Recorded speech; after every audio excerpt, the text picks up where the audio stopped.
はい、本選の発表順。まず最初はチーム18番の方です。チーム18番の発表者の方、発表準備の方よろしくお願いします。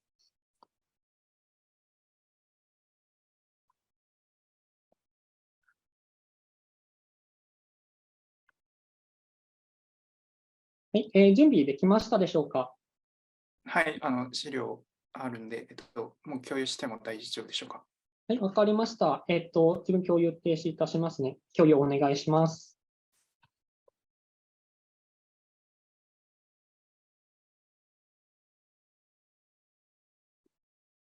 はい、それでは、準備できましたでしょうか。はい、こちら問題なく聞こえてますでしょうか。聞こえています。それでは、発表を始めてください。タイマースタートします。Hello, this is Team 18. Today, I'd like to talk about our idea, which of changed employment. Here are today's contents. And first, I'd like to give you some background about our services. Let me start with a question. 49% among persons with mental disabilities. What do you think this number is? This rate presents 1-year workplace retention rates. On the other hand, 85% among non-handicapped persons keep their jobs in 1 year. So you can see there is a big gap between challenged people, which means handicapped person and non-handicapped persons. Therefore, we want to solve the problem of the high turnover rates of challenged people. This is because there is little know-how in companies that accept challenged people, and it lacks that human resources to support employment of challenged people. Also, we want to emphasize that there are social interests. As interest in the SDGs grows, it has become more essential to full and productive employment and decent work for all in order to realize a sustainable society. Furthermore, the Japanese government requires companies to employ a certain number of challenged people, especially 2.3% of total employment. However, only half of companies meet the government's standards. In order to bridge the gap between challenged people and companies, we provide support both before and after finding employment. This is the base of our idea. Secondly, I'm going to talk about existing services. There are some recruitment services that provide support both before and after employment. However, there are some limits. For example, there is a cap on the number of challenged employees that can be accommodated due to the limit of manpower, and technology is not utilized by the existing services yet. Therefore, we thought that these problems will be solved by using artificial intelligence. Then move to our service. I want to introduce our service, Bridge of Challenged Employment. This service is a job introducing platform for challenged people with artificial intelligence. Here is a feature of using AI.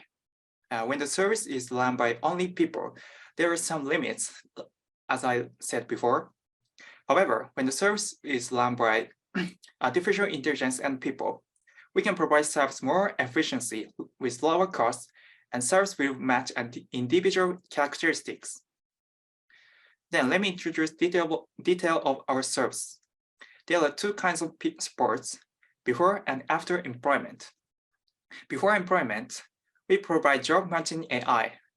We made a prototype of this service in mockup. After employment, we provide three services: condition forecasting, chatbots, and e-learning. Because of less time, I'll give you detail only for before employment. Here's the overview of the job matching AI. User will write resume in interface, then artificial intelligence will recommend the jobs for users. Next, I want to explain about mockup. Here's the overview of the mockup. Input the resume to the interface, then AI will analyze the resume, then AI will show some type of users. Let me demonstrate. Lee-san, お願いします。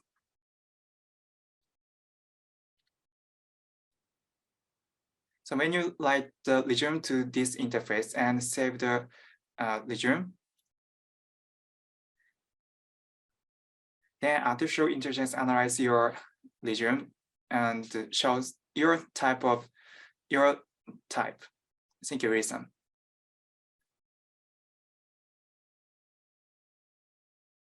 And here's a detailed mockup.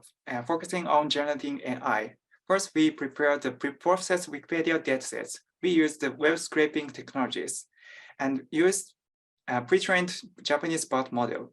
Using these two, we generate fine-tuned bot model, and then I use it in the mockup. Finally, I will provide a brief explanation about our business model. Our business targets companies that hire people with disabilities. We receive a reward every time a hiring contract is concluded. And in the case of after employment services, a monthly fee is charged. Additionally, subsidies from the government can be expected under the current national system. This is the summary of the revenue model. Our service is a platform for job introduction that connects companies with challenged people. We achieve this purpose using artificial intelligence. Thank you for listening. はい、ご発表ありがとうございました。それでは審査員の方は審査と発表に関するご質問ございましたらよろしくお願いします。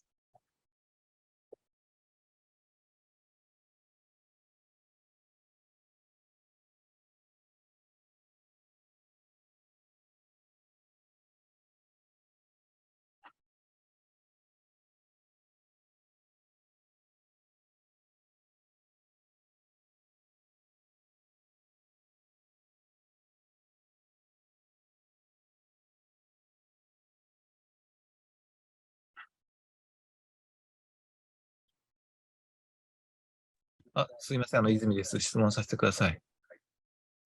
バートを使った自然言語処理が使われてますけども、このビジネス分野の領域特化したような工夫っていうのは何か考えられますか？アイデアで構いません。ビジネスモデルと、ビジネス領域にこのビジネスマッチングに特化したような自然言語処理って何か工夫できるかどうかっていうのはもしよろしく教えてください。そうですね。一応AI の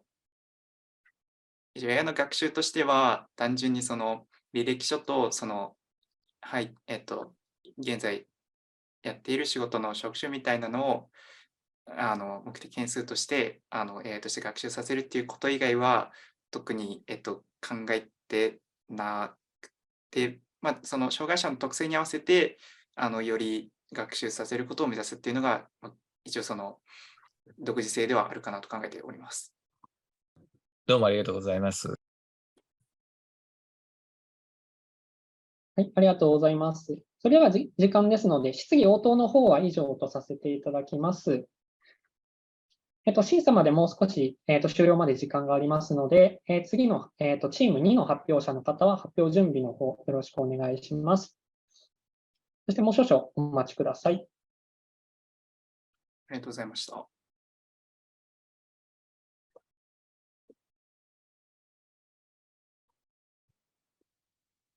はい、それでは審査の方を終わらせていただきます。チーム2の発表者の方、ご準備、できましたでしょうか？もう少々だけお待ちください。はい、大丈夫です。すみません、今名前だけ変えさせていただきます。はい、大丈夫です。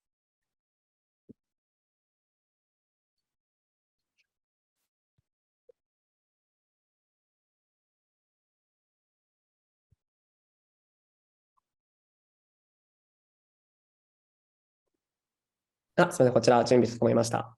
はい、承知いたしました。それではタイマースタートします。発表の方よろしくお願いします。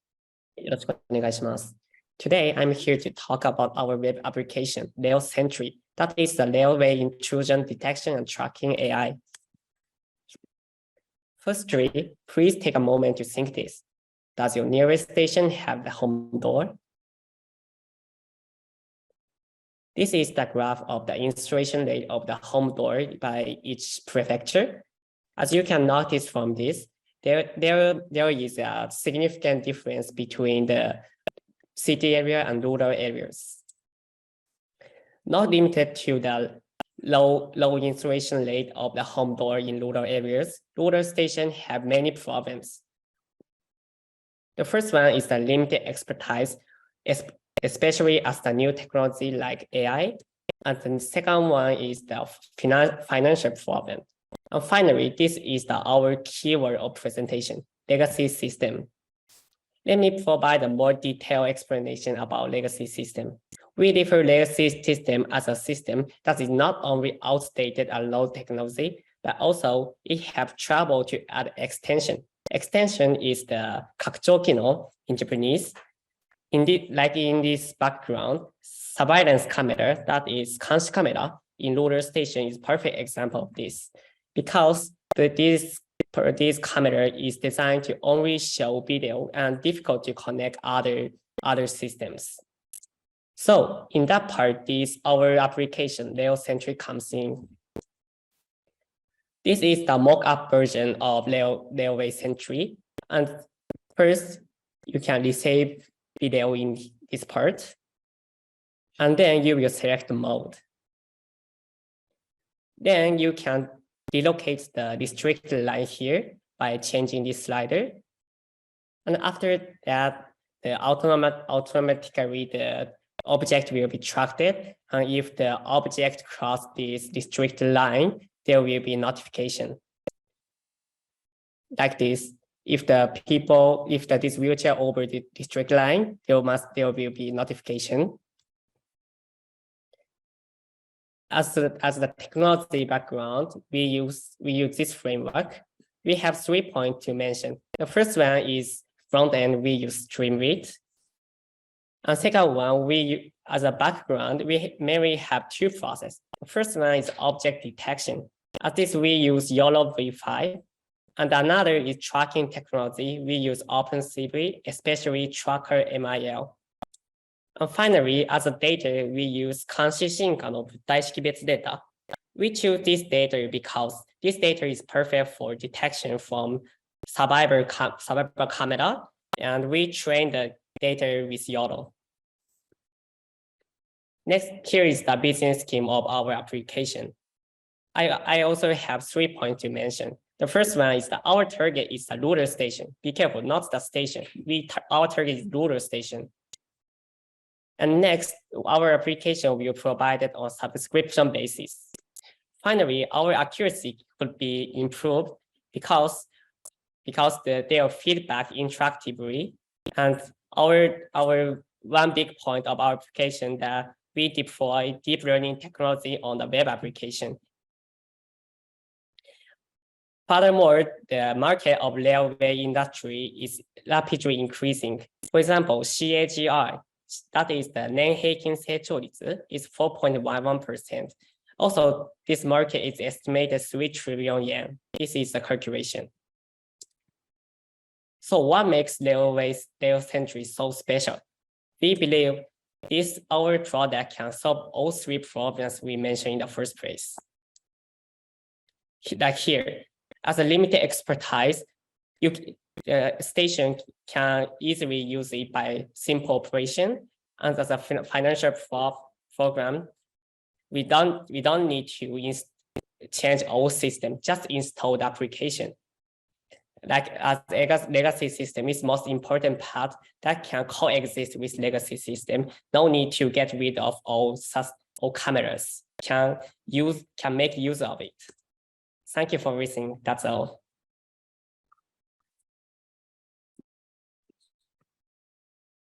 はい、ご発表ありがとうございました。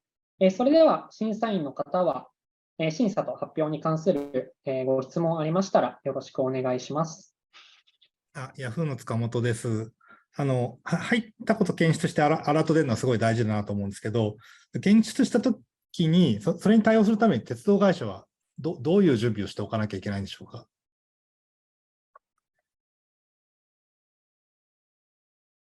はい、質問ありがとうございます。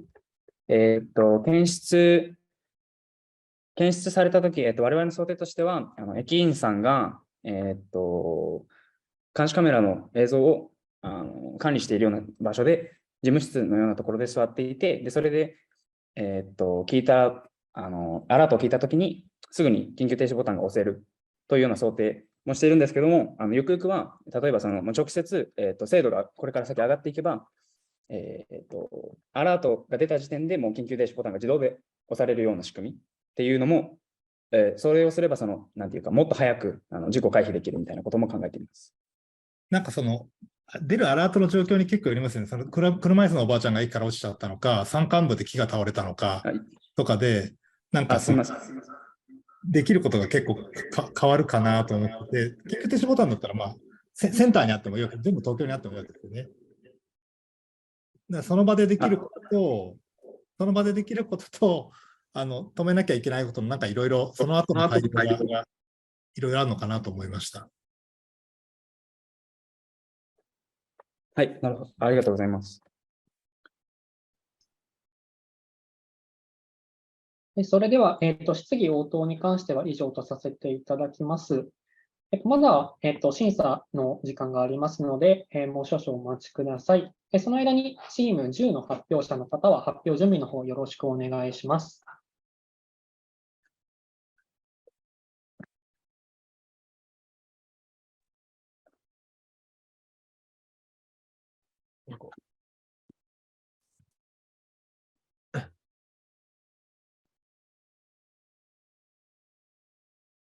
はい、以上で審査の方を終了させていただきます。チーム10の発表者の方、準備できましたでしょうか？はい、大丈夫です。わかりました。それでは、発表を始めてください。Okay, let's get started. Please imagine when you went to the sea last time.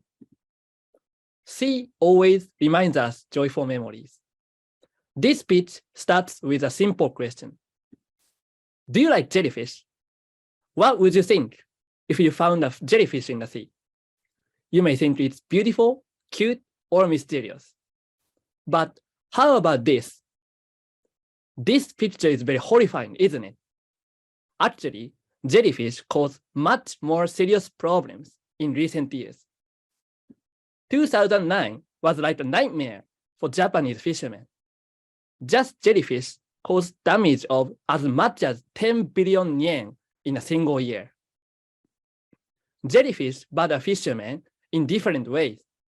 Among others, they often break fishermen's nets, which costs over 1 million yen. The bad news is jellyfish are flourishing more and more because marine pollution is becoming much severe in Asian countries. In order to mitigate such disasters, these 4 steps on the slide are said to be important. So let's apply this to the jellyfish problem. You can find that there are no prevention measures exist today. For this reason, now our goal is clear. Predicting jellyfish outbreaks with machine learning. However, since the time and resources are limited in this hackathon, we change the goal as follows. Predicting echizen jellyfish outbreaks in Tsushima region with machine learning. Why Tsushima? Actually, Tsushima is a gateway for echizen jellyfish coming to Japan, which will go east afterwards. Then we collected various data to conduct machine learning. The first one is API, weather API, which is recommended in this hackathon. The second is the data of East China Sea, which was recommended by the Professor Ue at the University of Hiroshima. The third one is the satellite data, which shows us the nutritious and current data of ocean. The last one is the record of jellyfish, which made us to type into CSV files manually. As a result, we were able to achieve an accuracy of 73% with open data only. This is high compared to that of Japanese weather forecast, which is 83%. Now, let's think about our business model. We collect the data, then analyze and sell it to fishermen. Since it is difficult to target individuals from the beginning, we expect insurance companies and fishermen's associations, Gyokyo, to be our first customers. Our plan is full of possibilities. We have 3 reasons for that. First, Japan is the best place to do it. Japan has a rich source of jellyfish data. Second, advances in satellite and jellyfish researches have enabled us to make jellyfish predictions easily. Third, the world's market size of fisheries are growing year by year.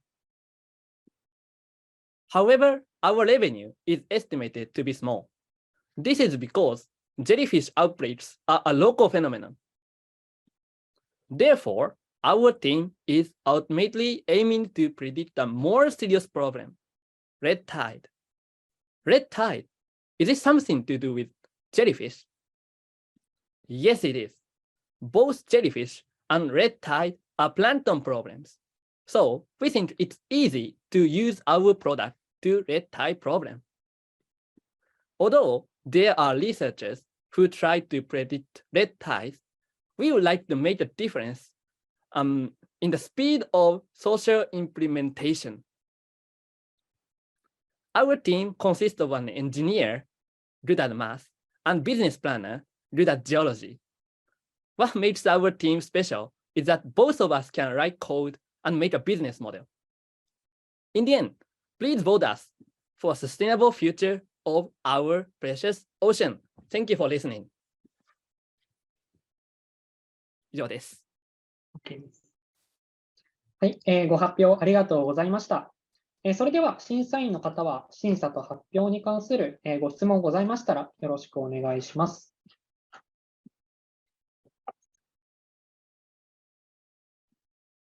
すいません。松田です。予測した後のなんかアクションプランとかっていうのはどういう形になるんでしたっけ？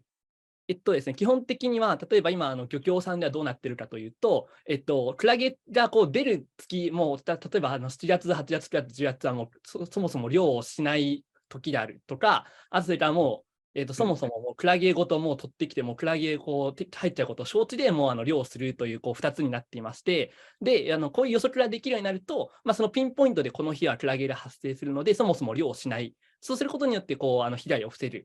ですとか、そういったこう対応策が考えられるかなというふうに思っています。なるほど。はい。でもしないと収入入ってこないんで困っちゃったりとかするのかななんてもちょっと思うんですけど。そうですね。問題としましては、そのクラゲがこう一緒に網に入ってくると、基本的にはクラゲって毒の触手を持っているので、入った魚も傷んでしまうというすごい問題になってるんですよね、これが。なので、そうなんですよ。だから結局その収入を保証するという意味では、こう保険会社さんがこうやっているので、我々はそういうところのビジネスモデルにこう着目をしまして、まずじゃあちょっと取っかかりをつけるんだったら、保険会社さんのこうビジネスプランに我々のサービスをこう追加しましょうかというこう提案をしたいなというふうに思っております。はい、ありがとうございます。ありがとうございます。それでは、質疑応答の方は以上とさせていただきます。まだ評価の時間がありますので、次の、チーム4の発表者の方は発表準備の方よろしくお願いします。その上、もう少々お待ちください。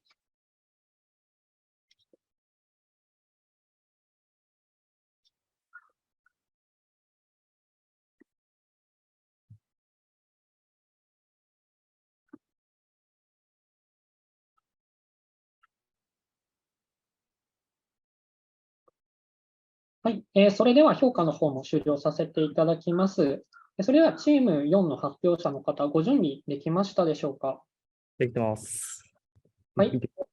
それでは発表の方、お願いします。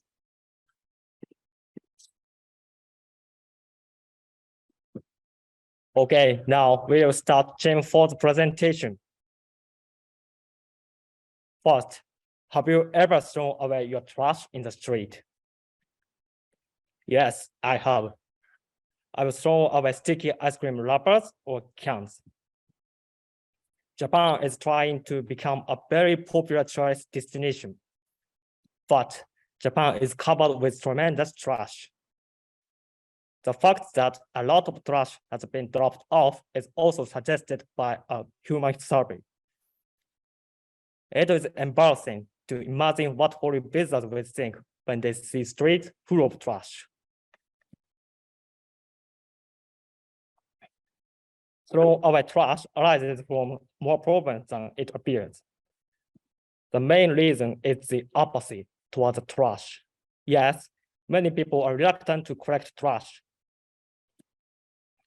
And they are also left behind because people couldn't find trash boxes around there. Why haven't we solved these problems?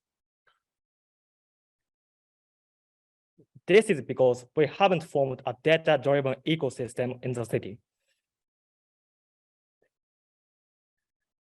Until now, trash problems have been addressed without using big data, and we couldn't get rid of the tremendous trash. Our application, Gomilog, was born out of the idea of building a foundation for data-driven ecosystem. This application aims to achieve SDG Target 11, sustainable cities and communities. Gomilog is the application that automatically recognizes the types and the number of trash found in the city by posting an image with location information. Gomilog is based on an open source model called YOLO V5, and we did transfer learning to it. Precision for this model is 0.926, and recall for this model is 0.935.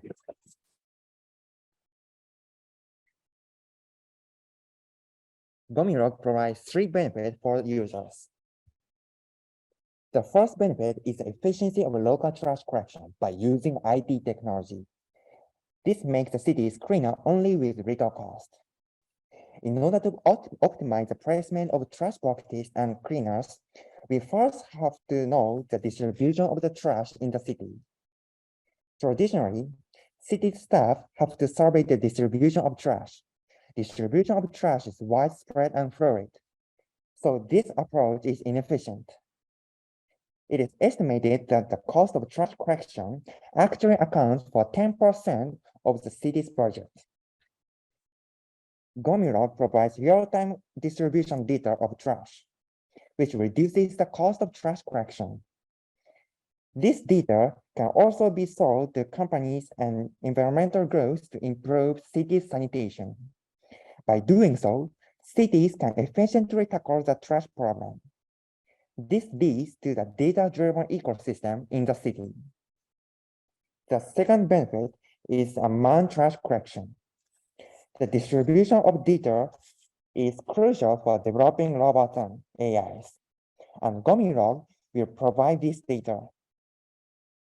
Considering that those automation technology will become vital for upcoming smart cities, our data has potentially huge needs. And it leads to a data-driven ecosystem in the city. The third benefit is that users will gain financial benefits and the environmentally concerned community will be formed. Our application offers rewards to those who contributed to the dataset. This means that you can gain money just by taking pictures of them. Also, this application informs people of the location of nearby trash boxes. Our application makes people's lives more convenient. We also plan to implement a system where users can interact with each other in the application. Our application can therefore be described as a trash-oriented Instagram, which will activate community-based measurement against trash. In this way, a data-driven ecosystem in the city can be achieved.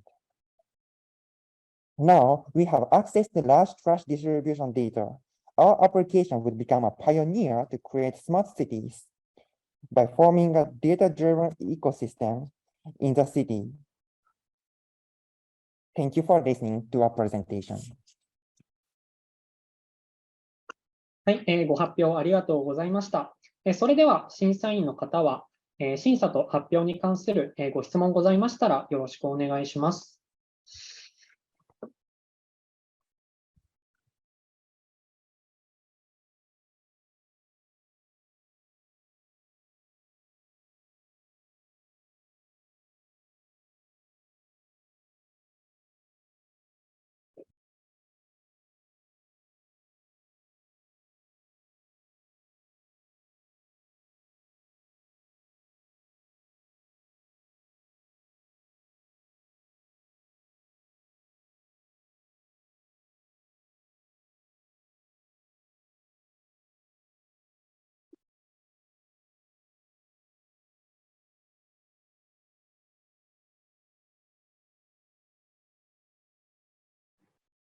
すみません、加藤です。どうぞ行こうか。これ画像データを利用するっていう話だったと思うんですけど、この画像ってどうやって集まるって言って、僕ちょっと途中聞き逃したのかもしれないですけど、画像どうやって集まるっていうふうな前提話しているんでしたっけ？あれ、画像なんですけど、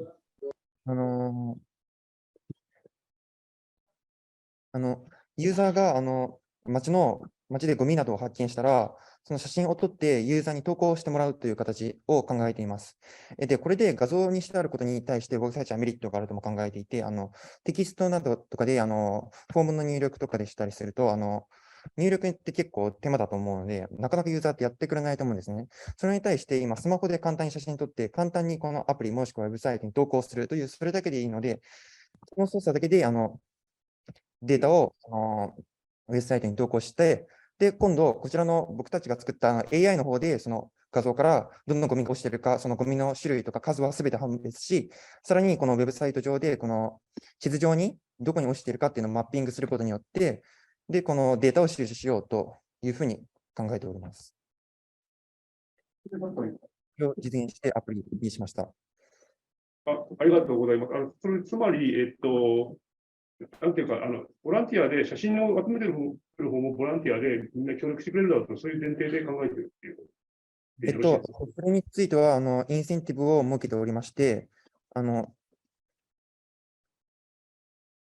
れですね、ユーザーの方は、ゴミの写真を提供するんですけど、例えばですと、そのポイントなどとして、1枚に対して1から3ポイントあたり、1ポイント1円と換算できるようなポイントなどを想定しておりまして、そういったものは、この投稿した写真の位置が重複していないですとか、そのゴミの数でしたりとか、そういうものから AI が判断してポイントを与えることにしていまして、で、それによって得られたポイントが今度、何かお金に変換されて、いろんなものが買えたりとか使えるようになったりというインセンティブを考えております。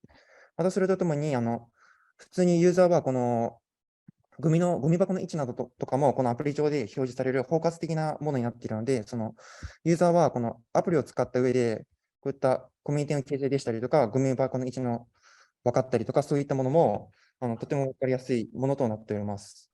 また、このユーザーが使ってくれるかについても、今、ちょっともしかしたら疑問になさっているかもしれませんが、それについては、実際にまず最初に使っていただけるかという、最初にこのアプリが広まらない意味がないと思うんですけど、それについては、インタビューなどによって行っていまして、東京大学でゴミ拾いを指導して、やっている団体の運営者の方にインタビューしたんですけど、その方にインタビューしたところ、このアプリとかは、できたら、このゴミの位置配置などとかも、すごい知れて便利だし、できたらぜひとも使いたいと、その方はおっしゃっておりました。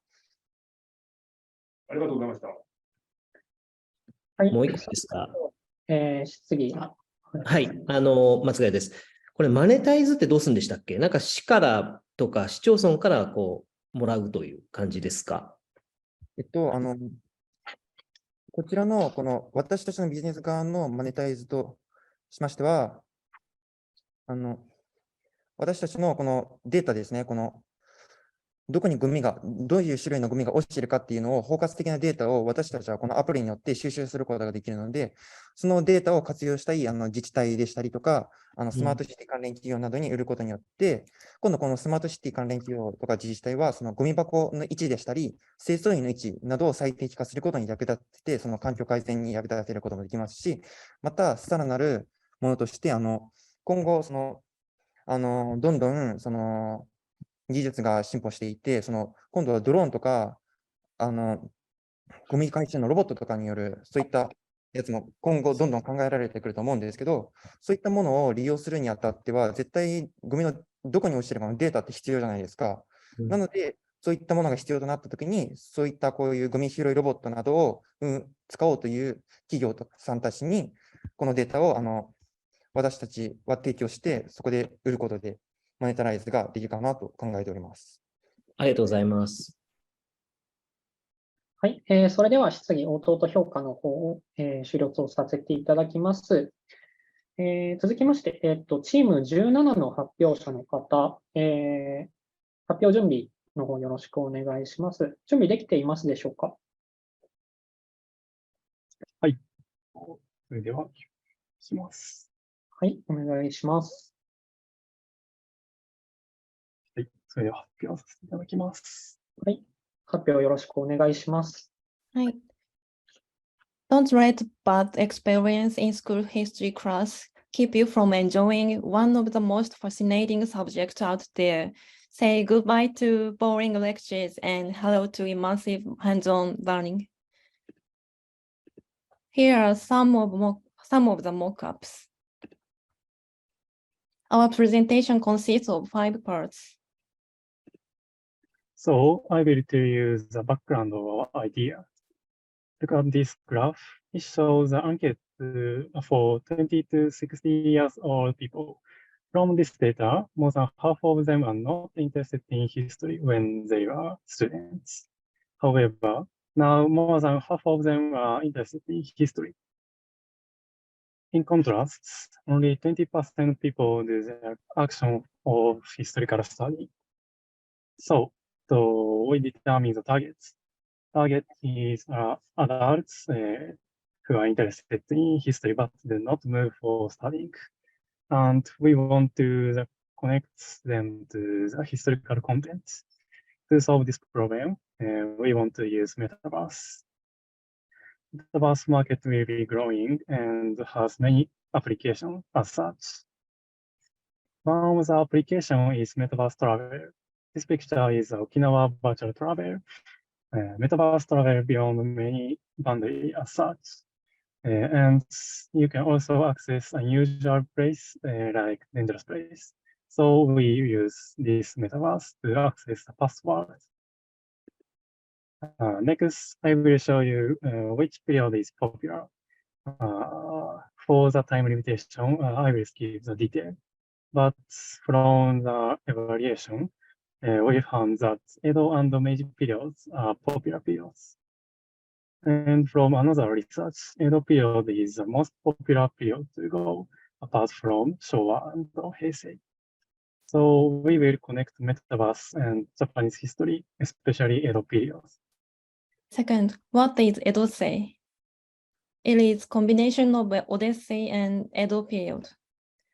For development tools, we use the Roblox, Blender, and programming language called Lua. Here are 3 main features. First, you can interact with historical person. If you answer these historical quizzes correctly, you will receive tokens. Next, visitors can enter and experience the historical buildings. In this way, you can also learn about the terms used in the quiz. Also, with the tokens obtained through running, you can buy stages from other areas and items that your avatar can wear. Another ingenious feature is the use of the weather API. Using the API endpoint, the Roblox script sends a request to the API, retrieve the weather information written in JSON format, and changing the weather in the world. Next, I will talk about the business model. First, users pay the subscription fee so that they can enter the world. We also have in-application tokens. These tokens are given to users when they answer correctly to the quizzes. And also they can get the tokens by in-application purchase. Points can be used to exchange items related to history, such as the clothes or signature of the famous persons. We have also collaboration with some historical sites, and users can exchange coupons for some museums or heritage sites. Okay. Next, I will talk about the impact. We have 3 points here. First point is economic benefit. Our app makes more people interested in history, and people are inspired to take actions like visiting the historical sites.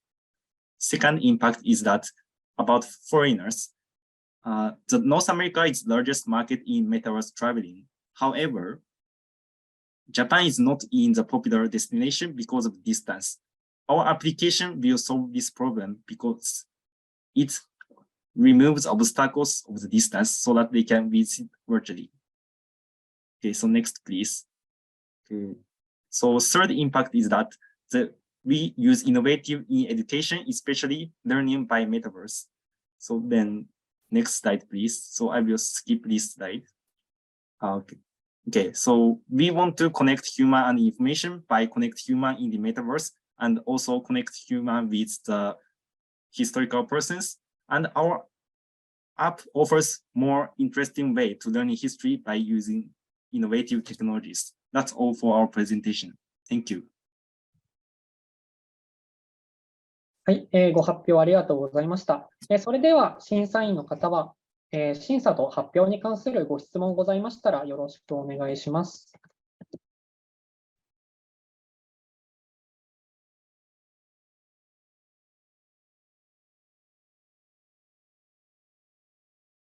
はい。じゃあ、ステーション A の沢橋です。プレゼンありがとうございました。私から一つ質問です。私も大人になってから割と、歴史を好きになった方だったりしますけど、今のそのターゲットとしている人たち、私みたいな人含めて、今その歴史を学ぼうとしている、どういうそのユーザー行動をこのサービスで置き換えられそうでしょうか。なんかヒアリングとか、もしされた実績があれば、その結果と合わせて教えていただけると嬉しいです。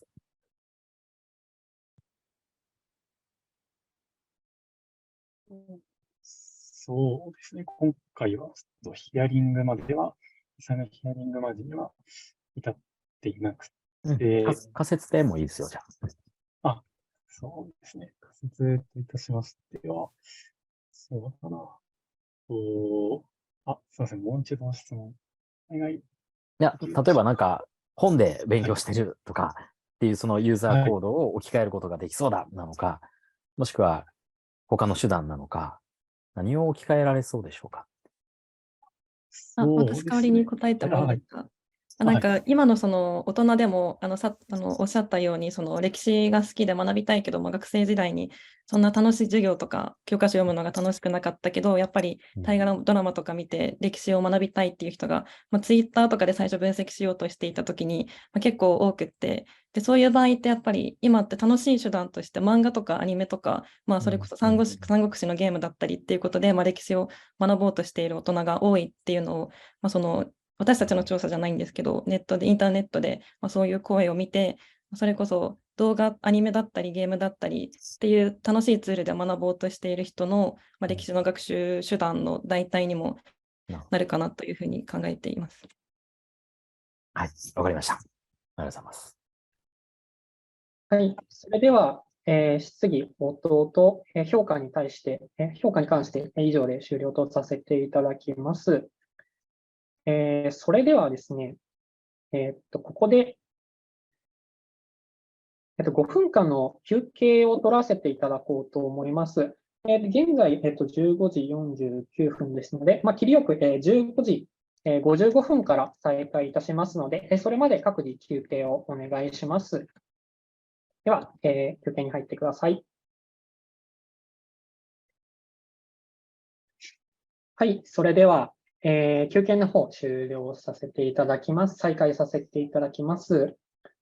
それでは、チーム9番の発表者の方、発表準備の方よろしくお願いします。はい、少々お待ちください。よろしくお願いします。はい。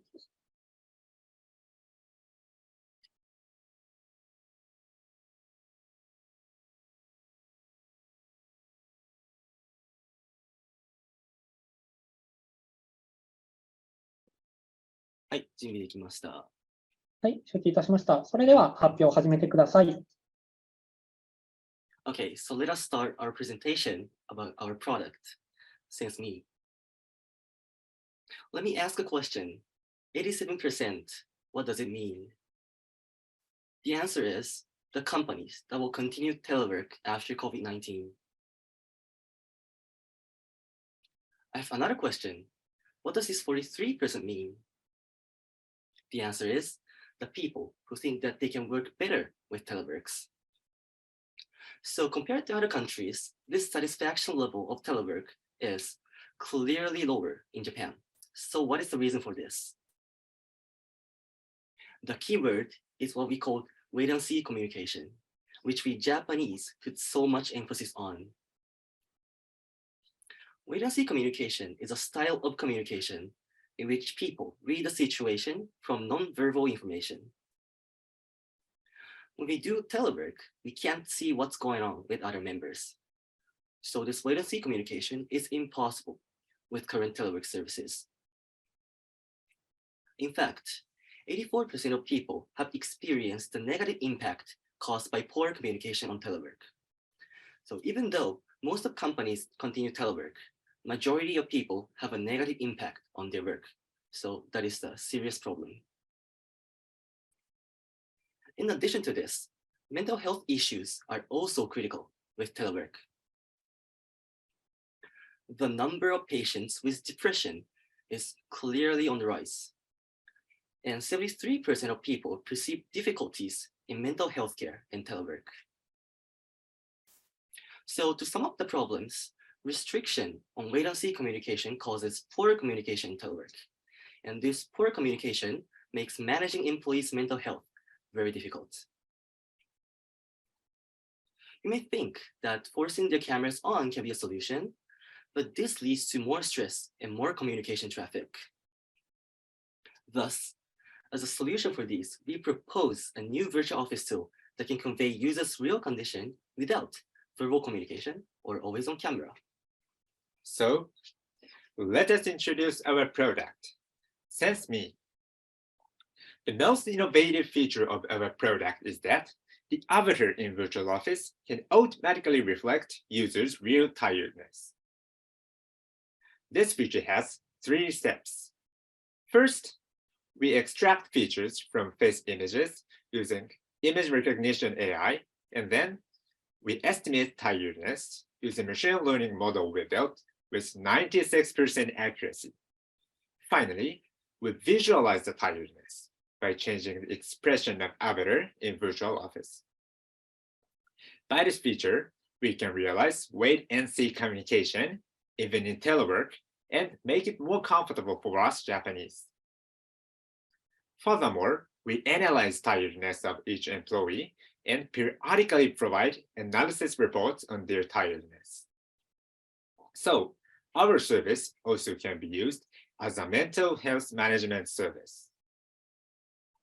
Summarizing our strong points, our service realizes wait and see communication in telework and make it more comfortable for us Japanese. Also, our service makes managing employees' mental health way easier, even without monitoring. Next, let's turn to the business aspects. The market size of our product is 790 billion yen. And we have 2.4 million companies as potential customers. Then, we compared our service with other competitions. As the graph shows, our product excels competitions in understanding the condition of colleagues without making them feel being monitored. Okay, so lastly, we would like to emphasize why this idea should be realized now. The government has declared that the threat level of COVID-19 will be reduced to class 5. So we are stepping into post-pandemic world. Even though telework is now just a temporary measure against pandemic, telework will continue and even expand as a more universal work style. So our mission is to resolve the existing problems in telework and make it more comfortable and efficient. The key is wait and see communication and managing mental health. So our product, SenseMe, is a solution for these two and will provide a more comfortable teleworking that is never seen before. Thank you. ありがとうございました。はい、ご発表ありがとうございました。それでは審査員の方は、審査と発表に関するご質問ございましたら、よろしくお願いします。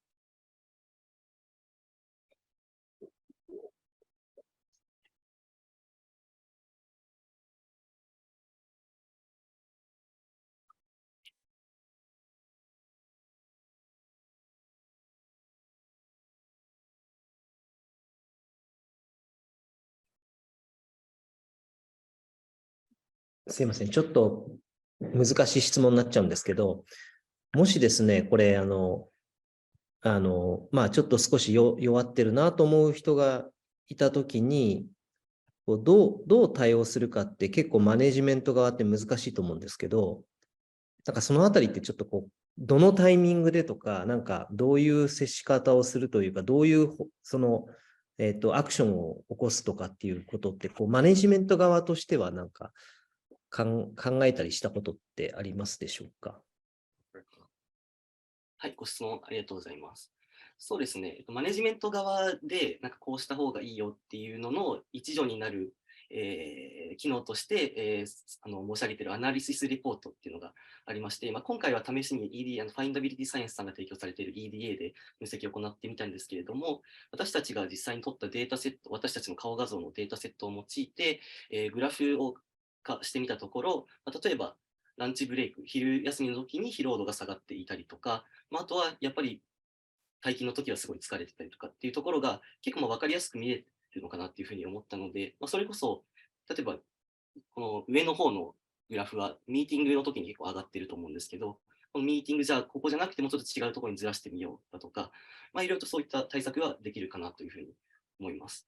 あと変数に関しても結構いろいろな変数を今回使わせてもらっているので、その疲れ度だけじゃなくて感情がどうだったとか、目がどれぐらい開いているか、口角がどれぐらい上がっているかとか、そういうところを実際のワーキングスケジュールと組み合わせてあげることによって分かることはマネジメント側としても多いのかなというふうに思います。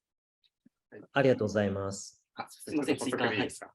で今のがちょっと割と長期的な目で見たときの、疲れに対する、アクションだったんですけれども、今これはその場でリアルタイムで相手の疲労度が分かるっていうものなので、今までのテレワークだったら、そもそもそれが分からない状態だったんですね。本当は、例えば、チャットとかビデオ通話とかしていても、相手が結構無反応なことって多いじゃないですか。なんで、その時に分かんなかったのが、分かるようになるっていうだけでも、かなり、僕たち的にはすごい大きなブレイクスルーかなと思っていて、そこで、じゃあちょっと分かるんで、普通にそれこそ別にチャットでも、ちょっと今疲れてるようだけど、どうって聞いてあげるだけでも、そこのケアの部分は、よりできるようになっていくんじゃないかなというふうに考えています。はい、見える化ってまずは大事だと思ってます。ありがとうございます。ありがとうございます。はい、それでは質疑応答と、審査の方、終了とさせていただきます。それでは、チーム12の発表者の方は、発表準備の方よろしくお願いします。ありがとうございました。ありがとうございました。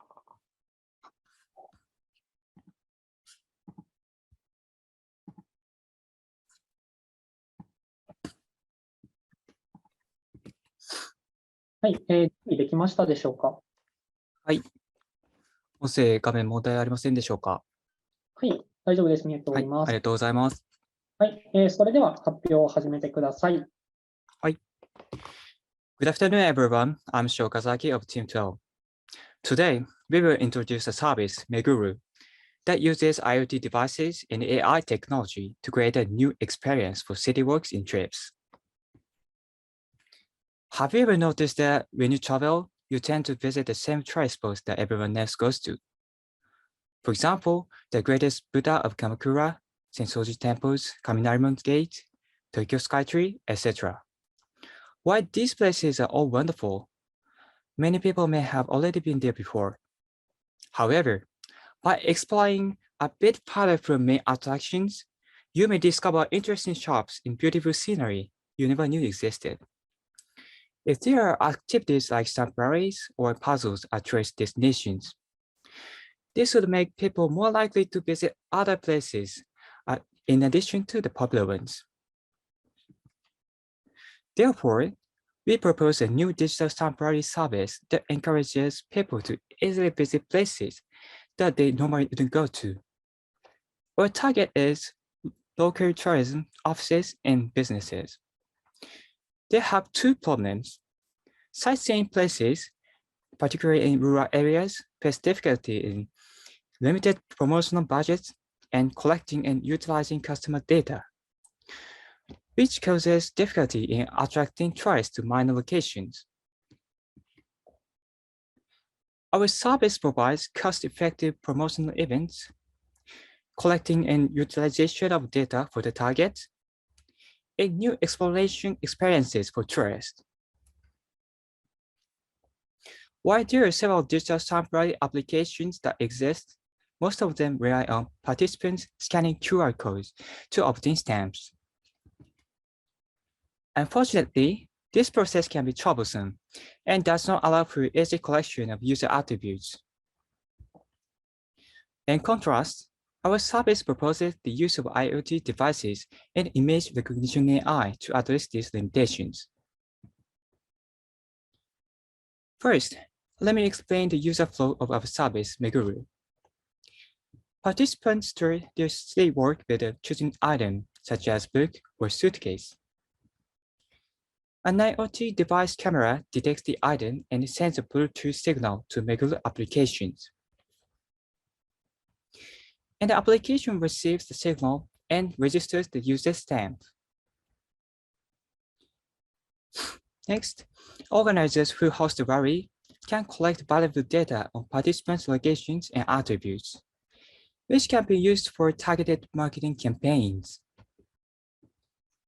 Additionally, by using the accumulated data to train the image recognition model, the service can continuously improve the performance of image recognition during the event. Through the use of Meguru, we can provide users with personalized and engaging experience that takes into account their interests and preferences. Our IoT device camera utilizes image recognition AI to estimate participants' attributes based on their belongings. And the Meguru application can provide recommendations for the next destination based on those attributes. This not only helps business generate revenue, but also enhances customer satisfaction by directing participants to stores in locations that align with their interests and needs. The business model on Meguru relies on payments from both businesses and customers. First, we receive revenue from businesses by charging a fee for hosting the digital temporary services and data analysis that makes advertising effective. Second, we also generate revenue from customers. For instance, we can charge for events aimed at children, such as educational contents using our digital temporary service. Current target of the service is to revitalize local tourism by constructing data utilization ecosystem. At the second phase, we will expand the target to large-scale company and organize product recognition events through tie-ups with companies and large-scale events in urban areas. At the third phase, by use of the IoT technology, we will contribute to an efficient and sustainable city and realize a new city that connects people to people and people to information. That's all for the presentation. Thank you for your attention. はい、ご発表ありがとうございました。それでは、審査員の方は審査と発表に関するご質問ございましたらよろしくお願いします。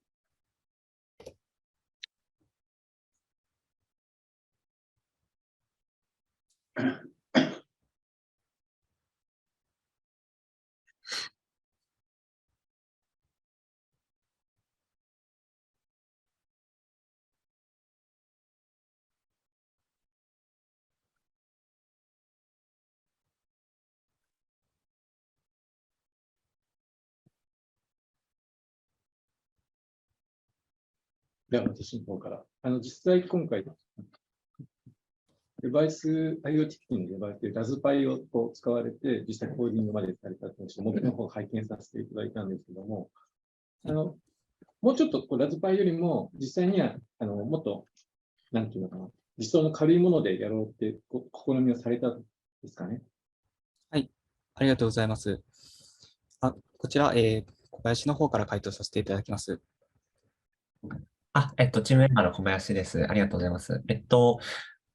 ラズパイ、使用して木板作成しましたが、もっと安価な IoT デバイスによって実装することができたら、コストパフォーマンスの点でいいだろうということで、実装はしてないんですが、検討はしました。その結果、1000円程度の IoT デバイスにも、ヨロのかつてのバージョンのものが、乗るということが分かり、で、それでも、物体検出、本サービスにおいて導入する分には十分だろうというふうに結論付けて、その部分のコストの計算というものを提案シートに書かせていただいています。ありがとうございます。はい、それでは質疑応答に関しては以上とさせていただきます。評価に関しても少々時間がありますので、次のチーム3の発表者の方は発表準備の方よろしくお願いします。そのまま少々お待ちください。しました。こ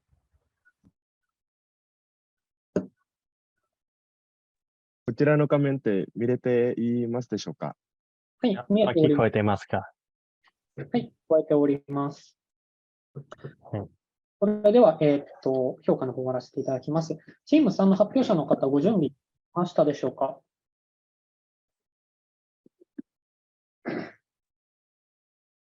はい、準備大丈夫です。はい、それでは発表を始めてください。了解です。To stop global climate change, Japan declared that it will achieve net carbon neutrality by 2050, meaning that Japan needs to change for its own future. But how could we achieve this? To deal with this problem, let's start from the fact that 85% of energy is from fossil fuels, and 85% of carbon emission is from manufacturing industry. So if we could reduce carbon emission from manufacturing industry, carbon neutrality could be achieved. And what if I say that 40% of energy could be minimized and 18% of carbon dioxide could be reduced? With the power of artificial intelligence, optimizing energy and carbon dioxide. And that's what we are, Green.ai, a solution for energy and carbon dioxide optimization. We made it super easy and scalable for you to be environment friendly and can save your money. Green.ai is a software as a service platform that helps visualize and optimize energy consumption and reduce carbon footprints. And here is our UI mockup design. We offer 4 main services on our platform. First, our clients can see the summarizations of their carbon and energy optimization through the dashboard. Then, using this state-of-the-art AI technology, we offer customized energy and carbon dioxide optimization strategies. As you can see, companies know exactly what to do in each day to save on energy and reduce carbon dioxide and still achieve the goal. This is the analytics page for better understanding of the dataset and the energy consumption as a whole through data visualization. We also plan to implement the carbon credit managing system where our clients can earn alternative revenue from trading carbon through our platform. Our business utilizes B2B model with subscription tier pricings. By making the subscription plan with digital platform, our business model is easy but highly scalable while also saving real costs for our clients. As we want to accelerate the transitions to carbon neutrality in Japan as fast as possible, we target manufacturing company, the #1 carbon polluter in Japan. Again, we are solving a huge problem and chasing after an enormous market size here. Researchers estimate that there will be over 10 trillion yen spent annually on reducing carbon dioxide emissions in Japan and around 450 trillion yen globally. It was not easy, but we did it. Using this steel factory data, we proved that our optimization plan can reduce up to 40% in energy consumption and 18% in carbon dioxide emission. That's almost half the energy that we save. And Yusaton will explain how we did it. Thanks, Tanashai. Let's first look at the dataset we used. It's a public dataset called Steel Industry Energy Consumption Dataset. In our system, we'll treat the workload column as the controllable variable. we'll treat these columns in the middle as dependent factors. And finally, energy consumption and carbon dioxide emission columns will be treated as our optimization target. Let's see the details of our method. First, we clean up and perform feature engineering on the data. Then we fit two models, including a time series prediction model using Prophet and target prediction model using XGBoost. The prediction model can achieve an R-square of higher than 0.99. These two models will then combine to create a simulator for our optimization algorithm. Here, we use a strategy planning algorithm called Monte Carlo tree search, which was also used in AlphaGo. The algorithm will simulate many possible future scenarios and pick the best plan.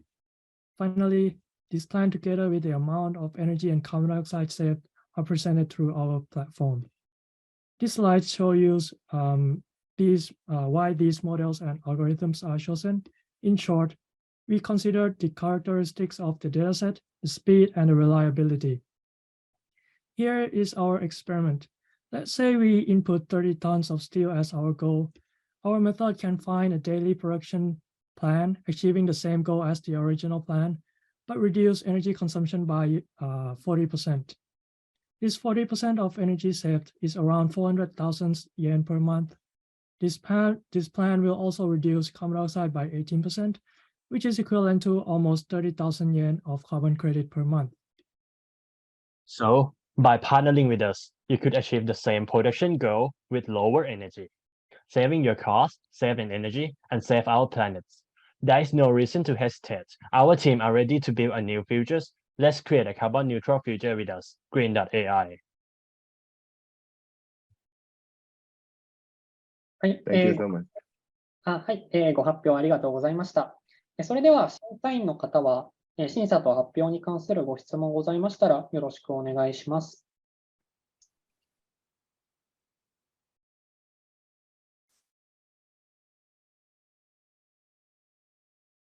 予選の時も聞いたんですけど、9ページの、オプティマイゼーションのところで4割くらいの削減ができてるって話だと思うんですけど、具体的にはどういうパラメータをどういじるとこんだけ下がるんですか？その向上化。Can you please go to the dataset page, please? Yeah, so the first column, the load type, will be the only column that we optimize on. So our plan will contain only either low load, medium load, or maximum load. And then from this plan, the two models that we used will predict the future, like how much this plan will cost in terms of energy usage. However, we use the Monte Carlo tree search to look for like many possible plans, and then pick the best plan that have like lowest energy consumption.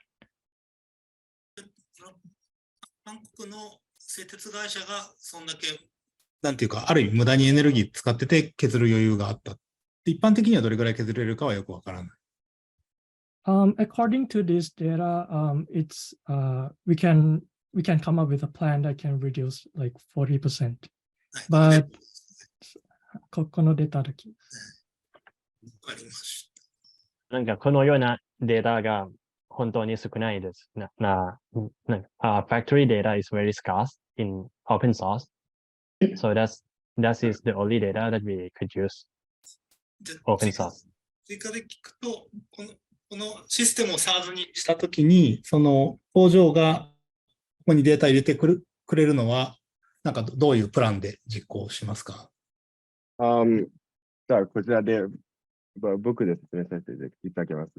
まあ、当然 SaaS でプラットフォームを導入するときにオンボーディングという過程が発生することが多いと思っていて、その時のそのオンボーディングプラットフォームで、そのオンボーディングの時に、そのクライアント企業様が持っているデータセットとか、例えば今回のスティールインダストリーの時は、こういうデータセットが用意されていて、こういうパラメータを調整したいです。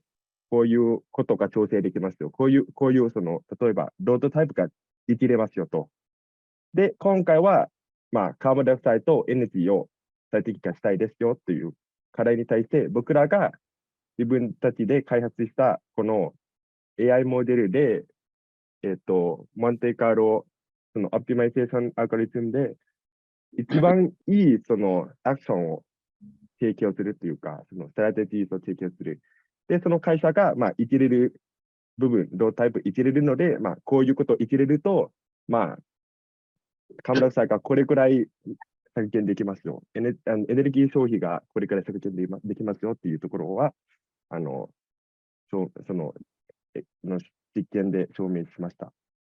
SaaS とかプラットフォームは他にやるときももちろん提供するけど、その個別の問題がいろいろ工場でデータサイエンスの問題が出てくるから、そこはデータサイエンスのコンサル的に皆さんが入るみたいな感じですかね。そこら辺は一番もちろん一番簡単にしたいと思っていて、でもちろんその SaaS としてのプラットフォームで解決できることとしては、カーボンダイオクサイド、エネルギー最適化が、もちろんそういうプランは提供するつもりですけど、もしこういう課題もあるので、こういうところも最適化したいですというところだったら、相談可能ですし、その僕らのプラットフォームが、なんだろうな、一番、プラッグエンドプレイというか、そのデータを入れることによって、これいじれます、こういうことを最適化したいですということで、そうですね、いろんな課題が解決できるんじゃないかなというのは思っております。ありがとうございます。もし他の質問がございましたら、お聞きください。では、お願いします。時間ですので、質疑応答の方は以上とさせていただきます。それでは、チーム16の発表者の方、発表準備の方、よろしくお願いします。はい。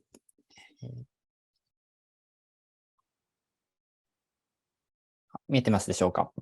見えてます。はい、じゃあ始めます。発表を始めてください。Hello everyone, I'm Yamato Ishii from Team 16. Today I'm going to talk about our new project, Web Design Generating AI. First, we have one question to ask you. Have you ever built a website? Any website is okay. It includes a web page of your institution, website for advertising, or personal blogs. And these days, the website is an easy and comfortable way to spread your idea all over the world.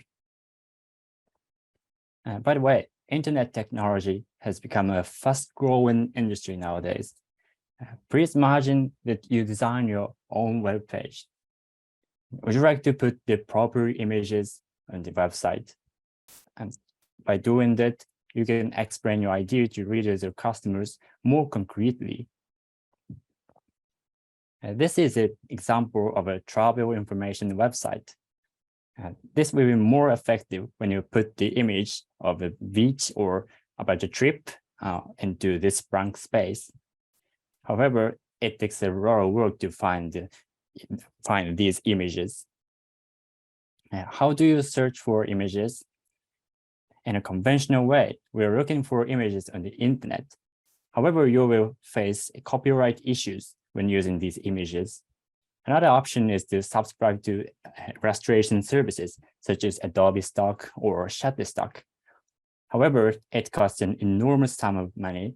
There is unacceptable, especially for small businesses. We can solve these problems with the advanced technology generating AI. Generating AI produces images and designs for websites from text, which express what you imagine.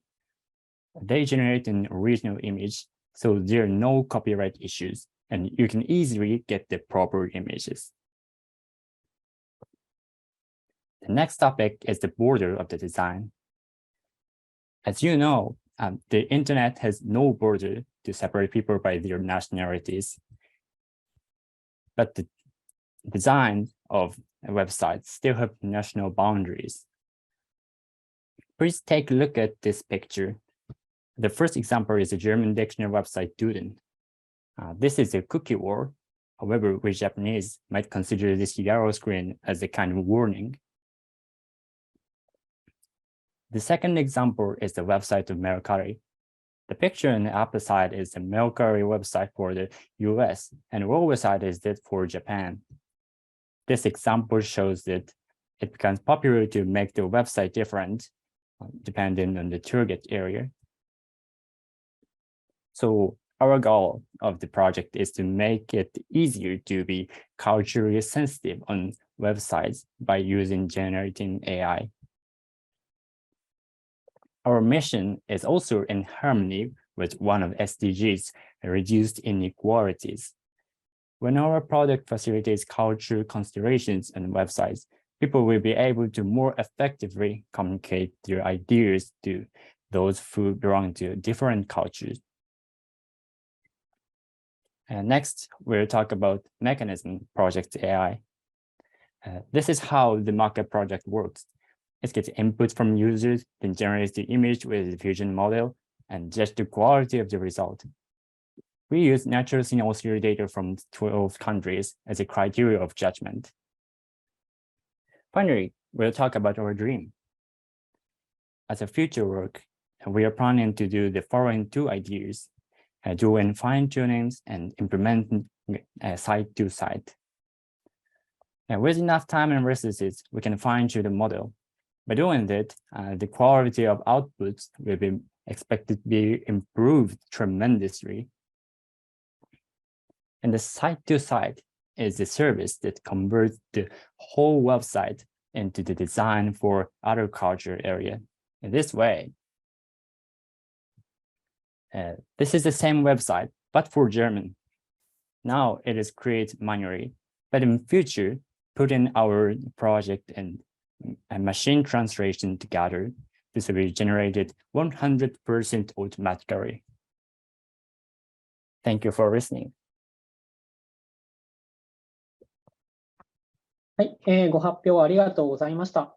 それでは審査員の方は、審査と発表に関するご質問がございましたらよろしくお願いします。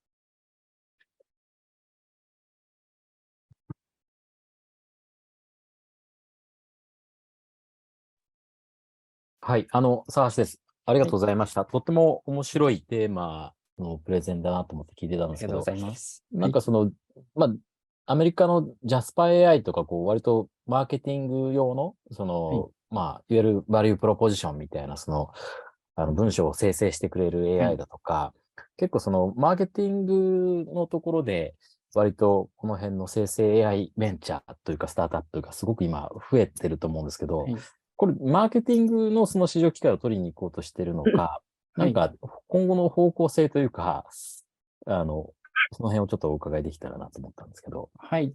というのは、はい。すみません。もう少し詳しくお聞きしてもよろしいでしょうか。いや、なんでしょうね。要はどういうその市場機会を取りに行くか、企業のそのマーケティングの予算を取りに行く話なのかとか、顧客が誰で、どんな市場機会、その辺を聞かせてください。はい。顧客としては、今考えているのは、大企業さんが、例えばメルカリさんのようにもうすでに自社でやっているところが多いと思うので、こういうことを自動化できるっていうメリットを受けられるのは、中小企業やあるいは個人商店をやっている人、あるいは個人のブログなどを対象にしています。はい、なるほど。基本的には、EC とか自社メディアを持っているような大企業が主なターゲットっていうようなイメージですかね。そうなりますね。EC とかを持っているけど、なんか、こういう自社でそれをデザイナーを雇ったりできるほどの力はないようなぐらいの規模を考えていました。はい、わかりました。はい。はい、それではお時間ですので、次応答と、評価に関して以上で終了とさせていただきます。ありがとうございました。チーム21の発表者の方、最後の発表者の方ですね。発表準備の方、よろしくお願いします。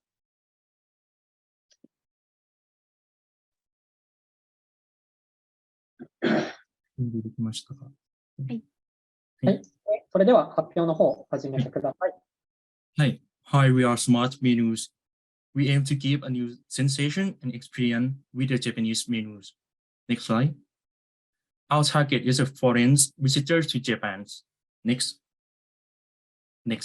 Based on my past experience, when I did not understand the Japanese language, foreign visitors normally face 3 issues when it comes to reading the Japanese menus. The first one is that there are no English menu in a local restaurant. They don't know the name of Japanese food in the first place, even if they have a simple translation. Lastly, they have no confidence in whether food choice align with their food restrictions or not. Next. We perform interview with potential customers to understand more of their pain point. And international students who love traveling around the Japanese countryside has a hard time selecting the menu that does not contain fish. Muslim visitors who have a hard time finding the locations of halal restaurants. Next. So these problems happen not only around us, but also these are applied to other foreign tourists. As the number of foreign tourists is increasing, the need is growing. In addition, the market size of service for foreign tourists is getting bigger, such as 380 million yen. Here, let me introduce our service to solve those problems. It's called Smart Menu, which is an app that easily extracts food-related information and proposes personalized menu based on food preference. Before using this app, there are a long way to find appropriate menu for foreigners.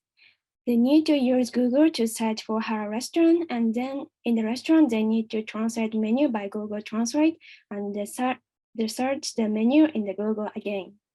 It takes too much time and difficult to search all the menus.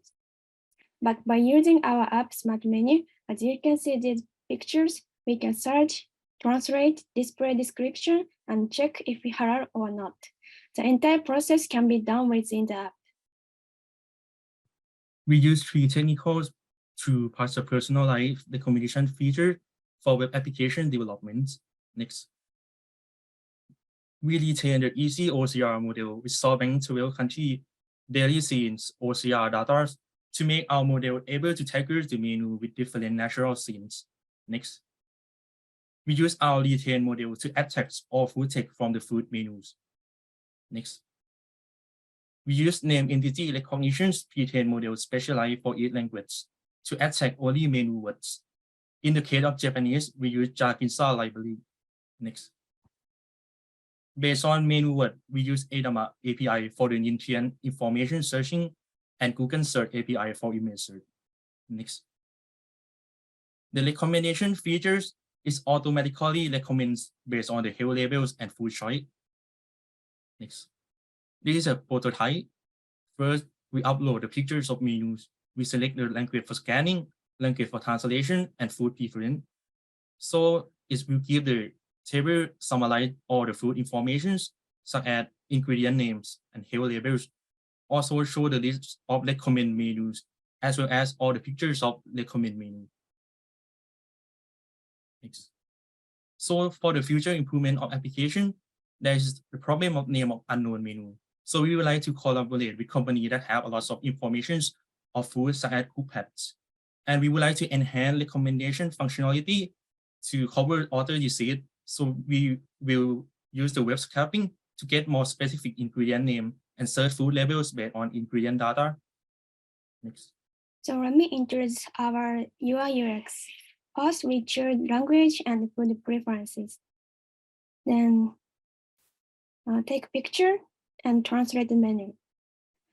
We can see the description of the menu here and the gallery, ingredients, and recommendation.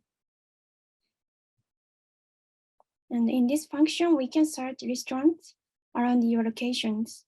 If it's certificated restaurant, we can see the menu in advance like this. Here, I'll talk about the business model. We get our revenue mainly from advertising feeds. First, we created home screen that displays advertising articles. In addition, we will get partner restaurant and give them certification mark. Restaurant with the certification mark can be searched by criteria and display their menu and can attract new customers. So through this app, we'll bring the joy and excitement of local food to people all over the world. Thank you for listening.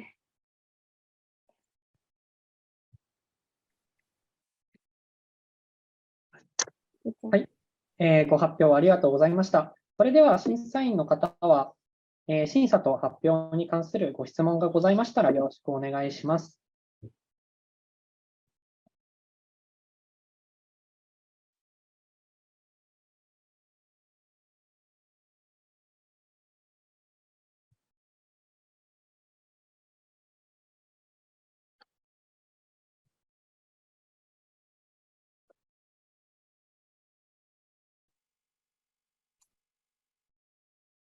今はこれ、Google 翻訳以外に何使うんですか？オープンテーブルとか使うんですかね？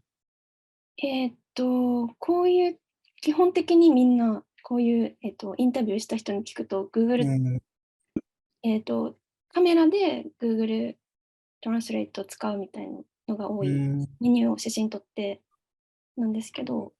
メニューの理解に関してはね。そうですね。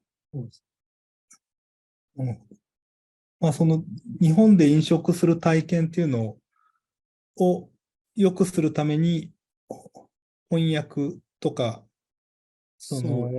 どういう、わかんないですけど、食材が入ってるかが大事かっていうのもあると思うし、他にもなんかカルチャーの問題とかもあると思うんですよね。なんか、どやどや言ったら怒られたみたいなのもありそうなんで。なんで、なんか、そこでどういう問題解決しに行くか。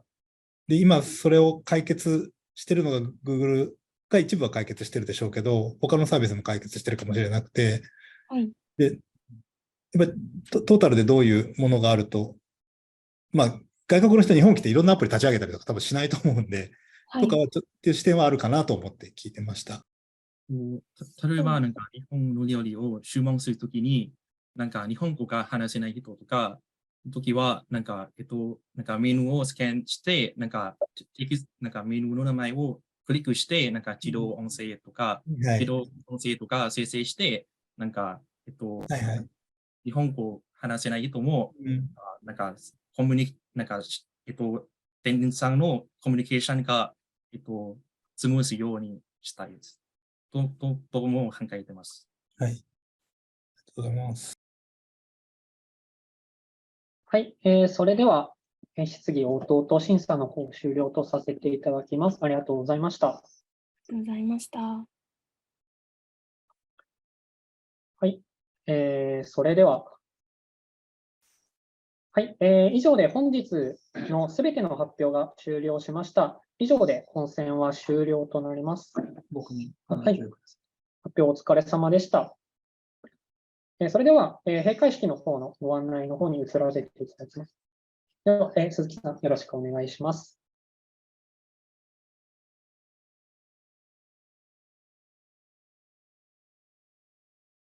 はい。皆様、改めまして、プレゼンの方お疲れ様でした。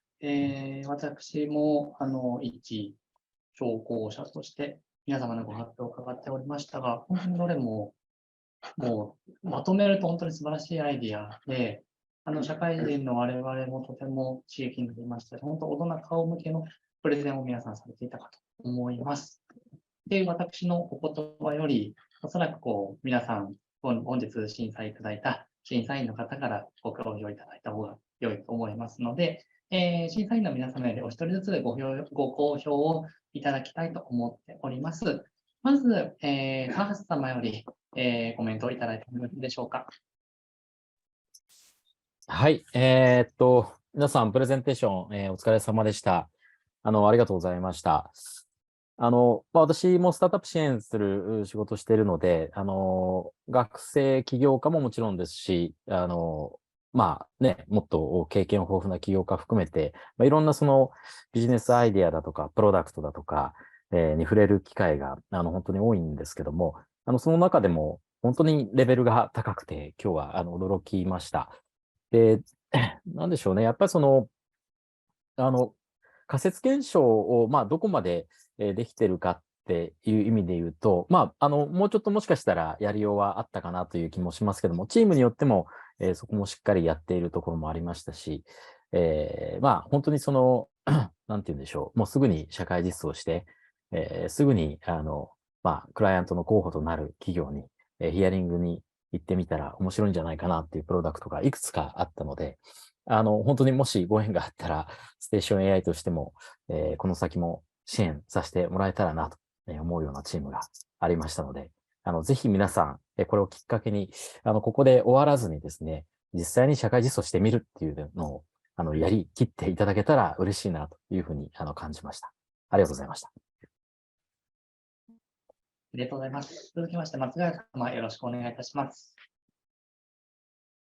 はい、皆さんお疲れ様です。ありがとうございます。そうですね、僕も、ソフトバンクの人間ではありますけど、ファインダビリティの中で日々、どういうそのビジネスを起こしていくのがいいかとかっていうことを考えていてですね。で、今日皆さん発表していただいた中で、一応審査っていう形でやらせていただいてますけど、必ずしもここで勝ち残ったものが成功するとも限らないですし、やっぱりどれだけ自分が熱を入れて、そのビジネスを起こしていけるかっていうところってすごく多分起業家としては大事だと思うので、今日データハッカソンなんで起業ではないんで、ちょっとまた違うかもしれませんけど、ぜひですね、今後も皆さん、自分の熱を持っていろんなビジネスを考えていただくと、非常に成功につながるんじゃないかなと、思って僕もやってます。一緒に頑張れればと思います。よろしくお願いします。ありがとうございます。続きまして、塚本様、よろしくお願いいたします。はい、皆さん、ここまで、1ヶ月ちょっとですかね、お疲れ様でした。1ヶ月ちょっとでここまでいけたの、本当に、すごいなと思います。その期間もあったんで、いい感じにまとまってるやつと、これ、あと1ヶ月か2ヶ月だったらすげえ良くなってそうだなっていうのがあって、先が見たいなと思うのが結構たくさんありました。それは、でももうお蔵入りなんですかね、ここで。やってる方の根性があれば続ける感じなんですかね。はい、すごく面白い課題がたくさん出てきて、聞いてて、全然飽きなかったです。で、やっぱり今回データ使ってもらいましたけど、僕自分の部門でやってる時もそうなんですけど、結局いい課題解決ができるタスクがあった時に、データサイエンスとか AI ってものすごいいい武器になるケースあるんですね。全然武器にならないケースももちろんあるんですけど、その手で全部やっちゃえばいいってケースもあるんですけど、データ活用がすごいいい武器になるケースもあり、皆さん今回そういうことを考えながらやったんで、今後世の中の課題を解決したり、お客さんの課題解決したりするときにデータ活用が一個いい武器、いい手段になるように、今後も精進続けていっていただければいいと思いました。はい、今日なかなか面白かったです。ありがとうございました。ありがとうございます。はい。一応補足として申し上げておきますと、データハッカソンとしては、こちらのプレゼンで終了とはなるのですが、先ほど佐々木様からいただいたように、どんどん社会実装をいただいて、皆様、審査員の皆様の耳に届くぐらいのスケールしていただけると、データハッカソンの時のこの企画だったかってなっていただけて良いのかなと思います。ありがとうございます。はい。続いて、ビジネスよりよろしくお願いいたします。はい、皆さんどうもお疲れ様でした。最初に皆さんにちょっと一言謝らなきゃいけないことがありまして、何かというと、最初僕ちょっと皆さん舐めてまして、データがいっぱいあって機械学習すればなんかいろいろできるんじゃないかみたいな発表が多いんじゃないかと思ってたんですよ。ところが今日聞いてみるとすごくよくできていて、データの弱い部分、技術の弱い部分っていうのを、使いどころよく分かってるなと思う発表が非常に多かったです。ですので、本当に言うと多分、最初はこれもできるんじゃないかと思ったのは、ディスカッションしてるうちに、現実的にはここは限界があるんだ。じゃあどうしようっていうのがあったと思うんですね。ぜひ、だからこういった今日の、グループワークを、やって、実際にこれをまたサービス化なり実装したときにまたどういうことができるかというところに発展できれば、非常に、皆さん、可能性が高くなると思います。ちょっと最後に一つだけお願いがあるのが、今回の熱意の10分の1でいいんで、講義の方にも熱意持っていただけるとありがたいと思います。非常によくできてました。ありがとうございます。ありがとうございます。はい。皆さん、学業が本業ではございますので、はい。10分の1と言わず、これ以上に熱量を受けていただければと思います。ありがとうございます。続いて加藤さんよりよろしくお願いいたします。はい。こちらでお願いします。顔を見せた方がいいの？加藤です。皆さんありがとうございました。皆さんにおっしゃってるように、非常に皆さんレベルが高くてびっくりしました。で、審査員だから点数つけなきゃいけないんですけど、これ本当どうしようかなって感じで、すごいそんなに差がないっていうか、すごいなと思ってて、あと先ほど松永さんの方にも話をしましたが、これ、コンペなので、最終的には順位付けしなきゃいけないんですけど、別に上位に入ったチームがビジネスで成功するとは全然思わないんで、残念ながら予選敗退したチームを含めてですね、なんていうか、あの時の審査員バカだったよねっていうのを勝つになって思えるような、という、ある意味、期待を裏切ってくれるようなチームなりが出てくるのは非常に期待しております。はい。ありがとうございます。では、最後ですね、古永様よりよろしくお願いします。はい、皆さんお疲れ様。大丈夫。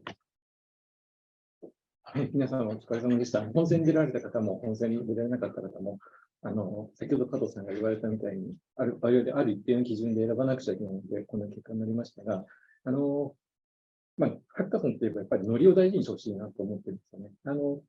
今回、本選に出られなかったかな、技術を見させていただいたんですけど、すごく使ってみたいっていうのかな。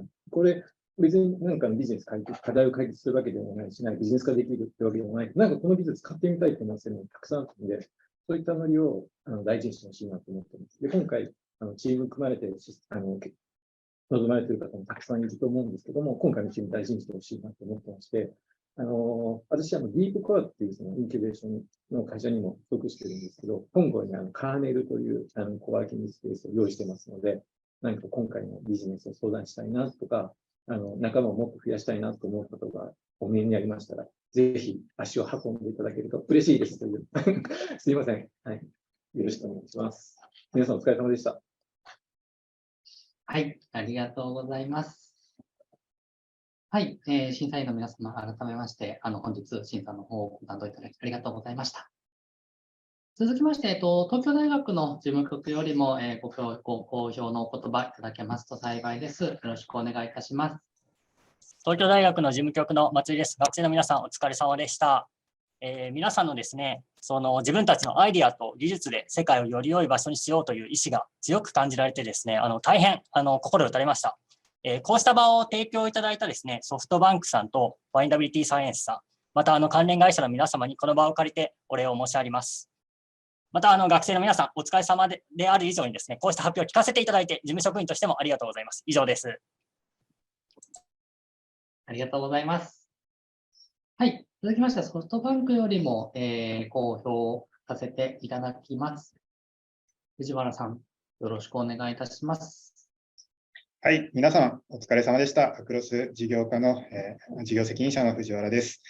次世代のグローバル AI 人材育成プログラムとして9月から勉強会スタートしましたけれども、皆さんユーザーの課題特定したり、マネタイズを考えてビジネスモデルを落とし込んだりとか、あと実際のデータを使ってモック開発したり、英語でプレゼンしたり、説明した勉強会で行ったようなことを取り入れていただいて本当に感動しました。ありがとうございます。で、今回行ったことって、社会に出ても役に立ちますし、これからの、皆さんの、糧になると思うので、ぜひ自信を持っていただきたいですし、昨年のレベル、非常に予選から超えていたというところで、単位を上げたいぐらいですね、大学としても。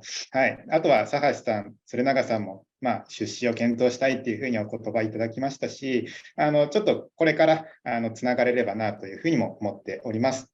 はい。で、今回予選も含めですね、企画シート、モック開発、プレゼンテーションいただいた内容に関しては、審査員の皆様からフィードバックやアドバイスも含めて集計をして、3月15日の閉会式の場で共有させていただきたいと思いますので、ぜひ3月15日閉会式竹芝までお越しいただきたいと思っております。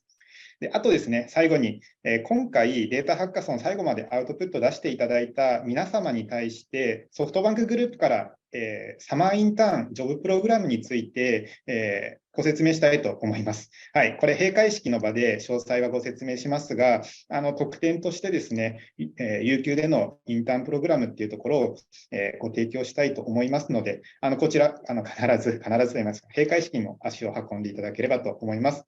はい、私からは以上です。はい、ありがとうございます。では、本当に最後のまとめとなりますが、最高の成果発表会だったと思います。閉会式、結果発表、皆さんお待ちくださいませ。また、閉会式でお会いできることを楽しみにしております。本日は皆様ありがとうございました。お疲れ様でした。